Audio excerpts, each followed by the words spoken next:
इन last classes हमने ledger पढ़ा, journal पढ़ा और उसके अलावा अदर थिंग्स में स्पेशल एंट्रीज वगैरह, दैन उसके बाद accounting equation we have discuss this.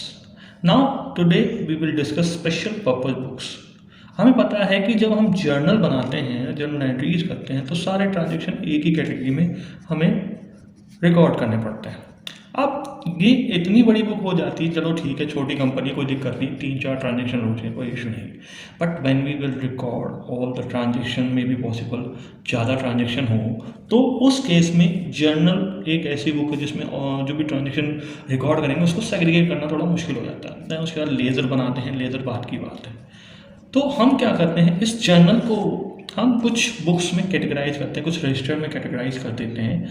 वो जो रजिस्टर होते हैं कन्वीनियंट रहते हैं ताकि हम अच्छी तरह से हम बाइफरकेट कर सकें। जैसे मान लीजिए कैश के ट्रांजेक्शन होते हैं, दैन उसके बाद सेल्स के ट्रांजेक्शन होते हैं, आपके परचेज के ट्रांजेक्शन होते हैं। ये चीज़ें हैं, इस तरह से हम कैटेगराइज कर सकते हैं।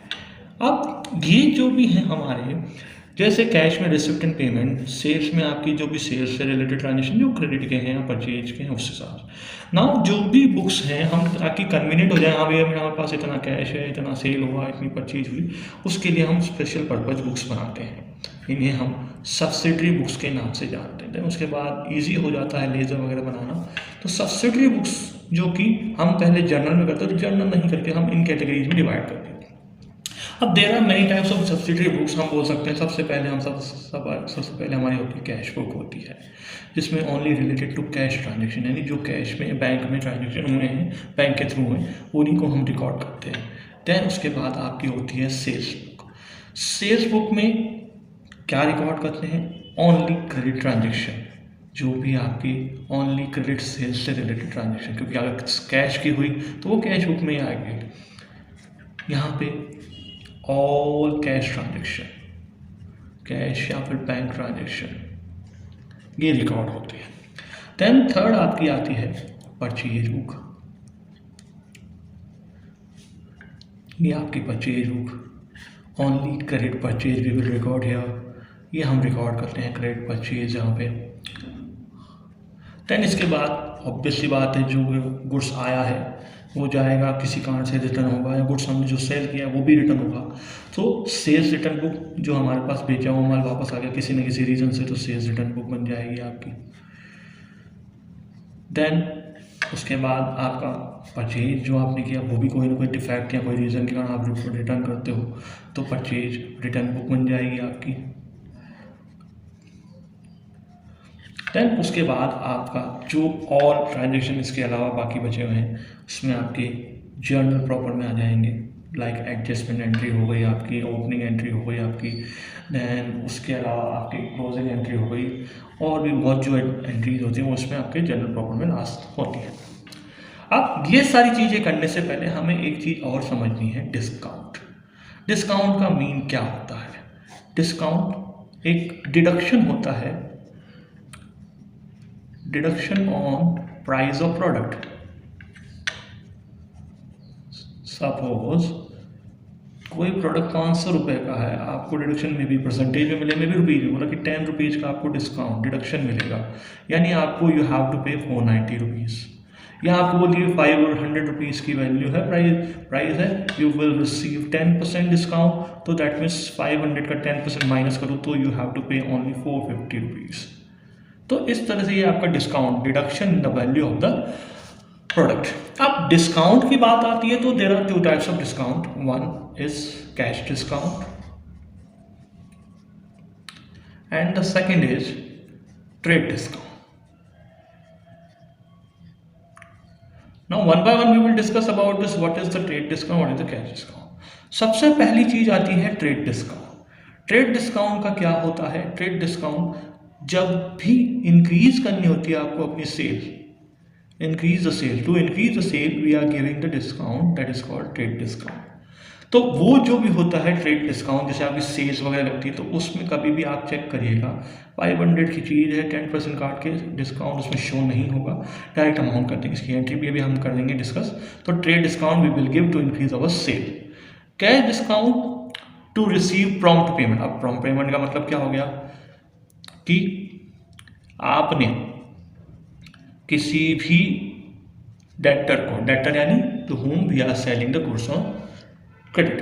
सो कैश डिस्काउंट, अब हमें डेटर से पैसा लेना है, हमें रिक्वायरमेंट जल्दी हो गई, तो क्या करेंगे, कैश डिस्काउंट हम दे देंगे, भैया तुम 500 रुपये तुमसे हम मांगते हैं, चलो ठीक है, तो हमें जल्दी चाहिए पैसा, 10% काट के 450 रुपये दे दो, तो 450 रुपीज़, तो जो आपका 50 रुपीज़ है वो आपका कैश डिस्काउंट कराएगा। यानी डेटर्स को आप जो भी डिस्काउंट देते हो to receive the amount in quick session, that is called cash discount. अब इसकी एंट्री कैसे करेंगे, एंट्री मतलब इफेक्ट क्या होगा कि कैश डिस्काउंट जो भी होगा, cash discount we will show in the transaction, और ट्रेड डिस्काउंट नहीं दिखाते, डायरेक्ट डिडक्ट करके दिखाते। तो एक हम एग्जांपल लेते हैं ट्रेड डिस्काउंट का और कैश डिस्काउंट का। सपोज 50,000 का रुपीज़ का सेल किया एट 10% डिस्काउंट, बट डेटर वाली बात है, डेटर कई बार उधार लेता, कई बार हम on the spot cash discount भी दे देते हैं, भैया ज़्यादा पैसा मिल जाए, जल्दी खरीदा है इसको। तो मान लो ये आपका है trade discount 50,000 rupees sale at the 10% discount. मान लीजिए आप ट्रेड डिस्काउंट की बात करते हैं, नॉर्मल सी एंट्री होती है cash account debit to sales. Now what we will do, हमें क्या करना है कि 50,000 का जो अमाउंट है उसमें आपको 10% डिडक्ट करके दिखाना है, तो वो आपका 45,000 हो जाएगा। So you need to show your 45,000। ये आपके ट्रेड डिस्काउंट का एग्जाम्पल हो गया। नाउ कैश डिस्काउंट में क्या होगा आपका, कैश डिस्काउंट की केस में receive 45,000 rupees in full settlement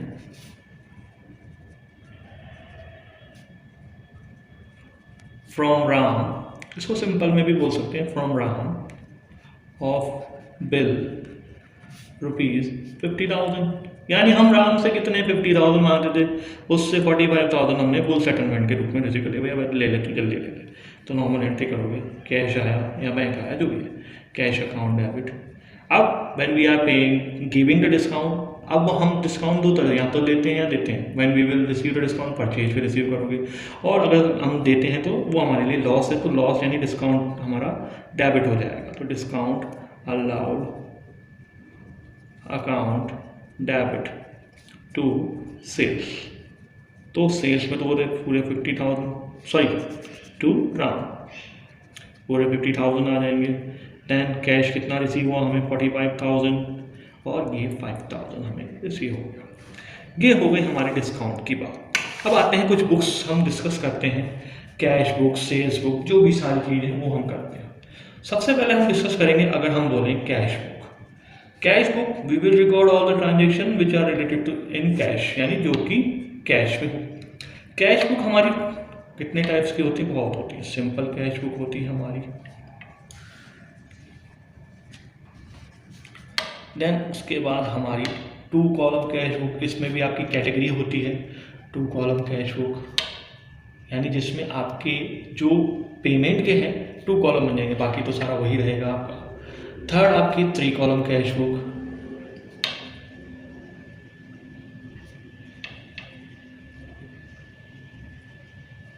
and the fourth one is पेटी cash book. One by one हम डिस्कस करेंगे और देन एग्जांपल देखेंगे। पेटी cash book, simple cash book, single column cash book भी बोल सकते हो आप इसको, सिंगल कॉलम कैश बुक जैसे आप नॉर्मल लेजर बनाते थे, बट फॉर्मेट थोड़ा सा अलग है। इसमें बैंक वगैरह के लिए जो भी पेमेंट रिसीव हुआ है, जो भी हमने पेमेंट किया, उसके लिए सिर्फ कॉलम जो बनेगा रिसिप्ट में कैश का जो है एक ही कॉलम बनेगा। 2 कॉलम में आपके बैंक के ट्रांजेक्शन को सेग्रीगेट किया जाएगा, कैश के ट्रांजेक्शन को सेग्रीगेट किया जाएगा, या डिस्काउंट के ट्रांजेक्शन जो भी है। तो 3 कॉलम में एक डिस्काउंट का कॉलम और हो जाएगा। पेटी कैश बुक का मतलब होता है जो हो जाएंगे छोटे छोटे खर्चे हैं, आपके कैशियर को 2,000 रुपये दे दिए, भाई खर्चा कर, उसमें से जो खर्चा हुआ वो निकाल के जो बच गया वो बताएंगे, फिर उसके बाद मेंटेन करेंगे। ये हम डिस्कस करेंगे। आज हम डिस्कस करते हैं simple column cash book. Simple column cash book में क्या होगा आपका, simple column cash book what we will record, normal format हम दे देते हैं, डेट, देन पार्टिकुलर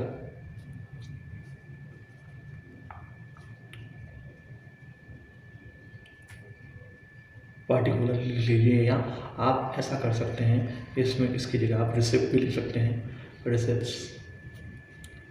दैन आपके अमाउंट आ जाएगा जो भी है आपका, अमाउंट के बाद देन अगेन डेट, इसके बाद फिर पेमेंट वाली बात आ जाएगी यहाँ पे, पेमेंट्स।